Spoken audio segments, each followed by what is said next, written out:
एक सुंदर सा जंगल में बुलबुल कौवा और कालू कौवा दोनों पति पत्नी रहते थे। दोनों बहुत ज्यादा गरीब थे क्योंकि कालू कौवा अंधा था। एक दिन की बात है, बुलबुल कौवा कहती है, कालू जी, हमारे नसीब में कब खुशी आएगी? न जाने ईश्वर हम दोनों के भाग्य में क्या लिखे हैं। एक तो आप अंधे हैं, ऊपर से इतनी ज्यादा गरीबी। बुलबुल तुम चिंता मत करो, सब ठीक हो जाएगा। आज मैं अंधा नहीं होता तो घर की हालत ऐसी नहीं होती। न जाने मेरी आंखें कब ठीक होगी, ये तो ईश्वर ही जानता है। खैर, ये सब बातें छोड़ो, अब मैं जा रहा हूँ जंगल की सैर करने। लेकिन कालू जी, आप कैसे जाएंगे? आपको तो कुछ भी दिखाई नहीं देता है। आप मत जाइए जंगल की सैर करने। अब जाते हैं जंगल की सैर करने तो मुझे बहुत डर सा लगा रहता है। नहीं बुलबुल, मुझे जाने दो। मुझे दिल को सुकून मिलता है वहां जाने से। मुझे जाने दो बुलबुल। आप क्यों नहीं समझ रहे हैं कालू जी? आपको बिल्कुल भी नहीं दिखाई देता है। आप मत जाइए वरना पेड़ में टकरा जाएंगे। बुलबुल तुम चिंता क्यों कर रही हो? मुझे ये सब की आदत पड़ गई है। मुझे अब कोई दिक्कत नहीं होता है। तुम चिंता मत करो। और वैसे भी यहाँ रह कर के भी क्या कर लूंगा? सिर्फ चिंता में ही तो रहूंगा। बाहर जाऊंगा तो मुझे अच्छा भी लगेगा। मालूम नहीं हम दोनों के भाग्य में क्या लिखा हुआ है। कालू जी, हम दोनों के भाग्य में जो होगा अच्छा ही होगा। लेकिन आप चिंता मत कीजिए। आप इतना ज्यादा चिंता में क्यों रहते हैं कालू जी? इस तरह से चिंता मत किया कीजिए वरना आप बीमार पड़ जाएंगे कालू जी। बुलबुल क्यों ना करूँ चिंता? जब से तुम ब्याह कर आई हो यहाँ दुख ही दुख दिया हूँ। मालूम नहीं ईश्वर मेरे भाग्य में ही तुम्हें क्यों भेजा है। मेरी आंखें ठीक हो जाती तो कितना अच्छा लगता और मैं भी तुम्हारे जैसा दुनिया देखता। खैर ये सब बातें छोड़ो, शायद मेरे भाग्य में अंधेरा ही लिखा हुआ है। मालूम नहीं ईश्वर को मुझ पर कब तरस आएगी। कालू जी, आप चिंता मत कीजिए, सब ठीक हो जाएगा। हाँ बुलबुल तुम सही कह रही हो, सब ठीक हो जाएगा। बस ईश्वर से प्रार्थना करते रहना है। खैर ये सब बातें छोड़ो, अब मैं जा रहा हूँ जंगल की ताजी ताजी हवाएं खाने। तुम चिंता मत करना, मैं जल्दी ही आ जाऊंगा। और तुम भी अपना ख्याल रखना बुलबुल, ठीक है? ठीक है कालू जी, आप जाइए जंगल की सैर करने। फिर कालू कौवा जंगल में चला जाता है और एक पेड़ पर बैठ जाता है। हे ईश्वर, मेरी सहायता करो। मेरी आंखें कब ठीक होगी ईश्वर? न जाने मेरे भाग्य में क्या लिखा हुआ है। खैर ये सब बातें छोड़ते हैं। एक दिन ना एक दिन तो मेरी आंखें ठीक हो ही जाएगी। मैं अपना मन बहलाने के लिए गाना गाता हूँ। कब तक मैं इस तरह से उदास बैठा रहूंगा? अगर मैं गाना गाऊंगा तो मेरा मन भी बहल जाएगा और मुझे अच्छा भी लगेगा। कालू कौवा ये सब बातें सोचकर गाना गाने लगता है ताकि अपनी जिंदगी में कालू कौवा खुश रहे। हम अंधे हैं तो क्या हुआ दिल वाले हैं। हम अंधे हैं तो क्या हुआ दिल वाले हैं।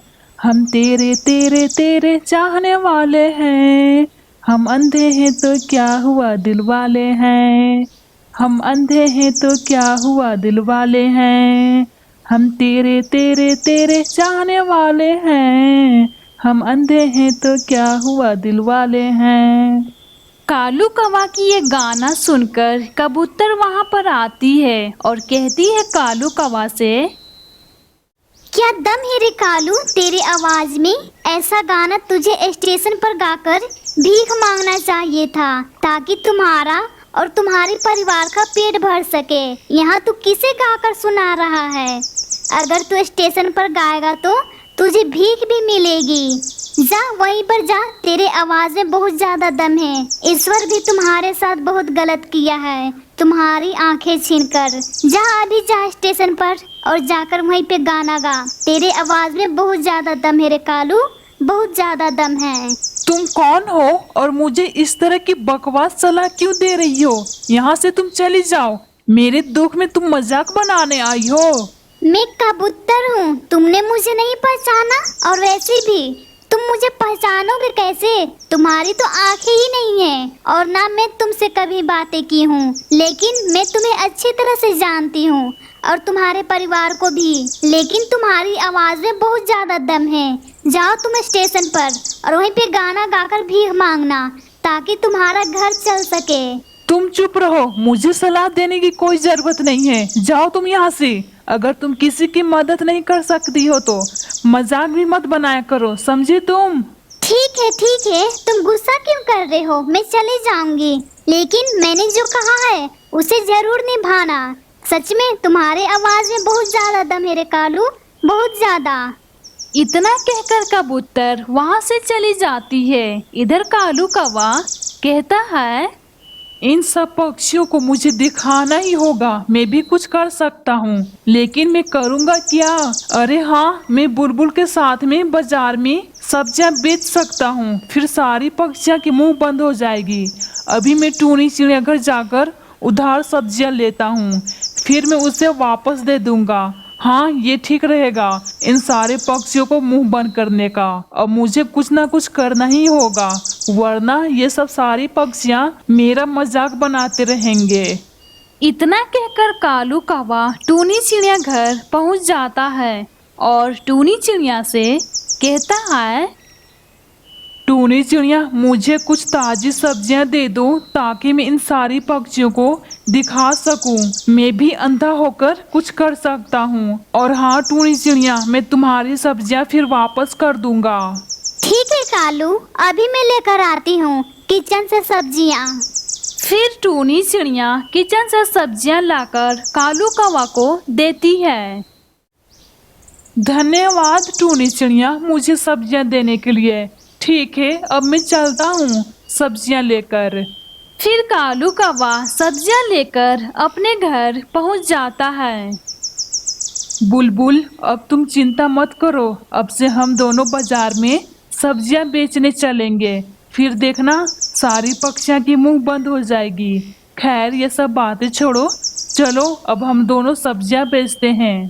ठीक है कालू जी, चलिए, ताकि जंगल के पक्षियों को हम दोनों दिखा सकते हैं, ताकि हम दोनों भी कुछ कर सकते हैं। फिर दोनों पक्षियां बाजार में सब्जियां बेचने चले जाते हैं। फिर दोनों सब्जियां बेचने लगते हैं। सब्जियां ले लो सब्जियां, ताजी ताजी हरी भरी है सब्जियां। सब्जियां ले लो सब्जियां। फिर दोनों पक्षियां इसी तरह सब्जी बेचकर अमीर बन जाते हैं और दोनों खुशी खुशी से रहने लगते हैं।